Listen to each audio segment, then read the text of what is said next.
So check it. I know we like to say things like, yo, this is me, this is who I am. If you don't like it, then, but what if you claiming things about yourself that wasn't really you from the beginning? What if you hadn't seen some of the things you've seen or experienced some of the things you experienced? Some of us are just walking responses to trauma. Some of us live in our defense mechanism. That's why this Bible is so important. It's going to tell you who you are, who you were meant to be. God tells Jeremiah, before you were in your mother's womb, I knew you. God knows the version of you that he created as he created you to be. That's why he calls us to have a renewed mind. We need to renew our mind through this word, because as we live through this life, how foolish is it to believe that walking in this filthy world for years and years and years, you can be untouched and none of it gets inside you and changes your identity. Every day you walk through this world's going to try to tell you who you are, who you're supposed to be, who you can be. This world's going to instill wicked desires in you and then tell you to follow those desires. Folks hate the Bible because the Bible is going to tell you where your desires are wrong. And at the end of the day, we're forced to have to line up our desires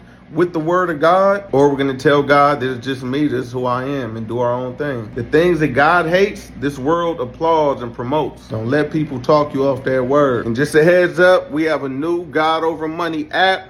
We still working on it right now. I encourage you to go download it, especially if you want to hear my music, because that's the first place it's going to be. But on top of that, it'll be a place where I can communicate with y'all freely without worry about censorship, without community guidelines and all that. And there's some other reasons I'm going to get into a little later, but make sure you go and download the new God Over Money app.